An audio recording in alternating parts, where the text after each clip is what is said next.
2026ರ ಹೊಸ ವರ್ಷಾಚರಣೆ ಸಂತೆಬೆನ್ನೂರು ಐತಿಹಾಸಿಕ ಪುಷ್ಕರಣಿಗೆ ಪ್ರವಾಸಿಗರ ದಾಖುಡಿ.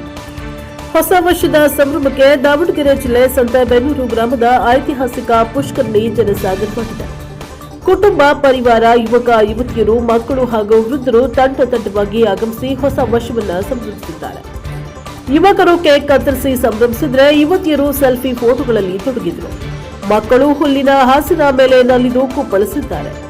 ಪ್ರವಾಸಿಗರು ಮೀನುಗಳಿಗೆ ಮಂಡಕ್ಕಿ ಹಾಕಿ ಆನಂದಿಸಿದ್ದಾರೆ. ಪುಷ್ಕರಣಿಯಲ್ಲಿ ಸ್ವಚ್ಛತೆ ಮತ್ತು ಸುರಕ್ಷತೆ ಬಗ್ಗೆ ಸಿಬ್ಬಂದಿಯಿಂದ ಜಾಗೃತಿಯನ್ನ ಮೂಡಿಸಲಾಗಿದೆ. ಜನಸಂದಣಿ ನಿಯಂತ್ರಣಕ್ಕಾಗಿ ಪೊಲೀಸ್ ಇಲಾಖೆ ಸಿಬ್ಬಂದಿಯನ್ನ ನಿಯೋಜಿಸಿದೆ. Bureau report Devaraj K. Hanklu, NKS TV4 Davanagere. ಎಲ್ಲರಿಗೂ ಹೊಸ ವರ್ಷದ ಆರ್ಥಿಕ ಶುಭಾಶಯಗಳು. ಹೀಗೆ ಈ ಹೊಸ ವರ್ಷ ಎಲ್ಲಿ ಆಚರಿಸಬೇಕು ಅಂತ ಯೋಚನೆ ಮಾಡ್ತಾ ಇರುವಾಗ ನಮ್ಮ ಚನ್ನಗಿರಿ ತಾಲೂಕು ಸಂತೆಬೆನ್ನೂರು ಅಂತ ಹೇಳಿ ದಾವಣಗೆರೆ ಜಿಲ್ಲೆ, ಇಲ್ಲಿ ಪುಷ್ಕರಣಿ ಇದೆ.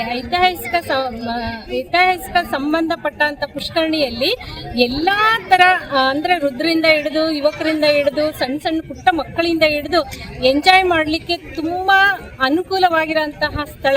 ಹಾಗೆ ಇಲ್ಲಿ ಬಂದರೆ ಒಂಥರ ಖುಷಿ, ಆನಂದ ಪ್ರತಿಯೊಂದನ್ನು ಸಿಗುತ್ತೆ. ನಮ್ಮ ಮನಸ್ಸಿಗೆ ಏನಾದ್ರೂ ಬೇಸರ ಆದರೆ ಬೇರೆ ಟೈಮಲ್ಲಾದ್ರೂ ಅಷ್ಟೇ ಬಂದು ಇಲ್ಲಿ ಟೈಮ್ನ ಸ್ಪೆಂಡ್ ಮಾಡ್ಬೋದು. ಹಾಗೆ ಇಲ್ಲಿರೋ ಅಂಥ ಹುಲ್ಲು, ಹಸಿರು ಪ್ರದೇಶದಲ್ಲಿರೋ ಅಂಥ ವಾತಾವರಣ ಎಲ್ಲ ನೋಡ್ಬಿಟ್ರೆ ಮನಸ್ಸಿಗೆ ಏನೋ ಒಂಥರ ಆನಂದ ಆಗುತ್ತೆ. ಹಾಗೆ ಇಲ್ಲಿರೋ ಅಂಥ ನೀರಿನಲ್ಲಿ ಮೀನುಗಳು ಎಷ್ಟು ಆನಂದ ಕೊಡುತ್ತೆ ಅಂದರೆ ಆಕೆ ಮಂಡಕ್ಕಿ ಹಾಕಿದಷ್ಟು ನಮಗೆ ಖುಷಿ ಆಗುತ್ತೆ.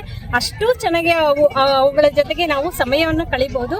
ಹಾಗೆ ಎಲ್ಲ ಪ್ರತಿಯೊಬ್ಬರಿಗೂ ಹೇಳೋದೇನೆಂದರೆ ನಮ್ಮ ಸಂತೆಬೆನ್ನೂರಲ್ಲಿ ಇಂತಹ ಐತಿಹಾಸಿಕ ಪುಷ್ಕರಣಿ ಇರೋದು ನಮಗೆ ತುಂಬ ಆನಂದ ಕೊಟ್ಟಿದೆ. ಎಲ್ಲರೂ ಬಂದು ಇದನ್ನು ಒಂದ್ಸರಿ ವಿಸಿಟ್ ಮಾಡೋಗಿ. ಹಾಗೆ ನಾವು ಎಲ್ಲ ಅಂಗನವಾಡಿ ಕಾರ್ಯಕರ್ತೆಗಳು ಇವತ್ತು ಬಂದು ಈ ಸಮಯವನ್ನು ಆನಂದಿಸಿದ್ದಕ್ಕೆ ಎಲ್ಲ ತುಂಬ ನಮಗೆ ಈ ವರ್ಷ ಇದೇ ಥರ ಕೊನೆಯವರೆಗೂ ಆನಂದ ಸಿಗಲಿ ಅಂತ ನಾವು ಆಶಿಸ್ತೀವಿ. ಜೈ ಹಿಂದ್. ನಿಮ್ಮ ಹೆಸರು? ನನ್ನ ಹೆಸರು ಶಶಿಕಲಾ ಅಂತ ಹೇಳಿ, ಅಂಗನವಾಡಿ ಕಾರ್ಯಕರ್ತೆ, ಸಂತೆಬೆನ್ನೂರಲ್ಲಿ ಕೆಲಸ ನಿರ್ವಹಿಸ್ತೀನಿ. Thank you.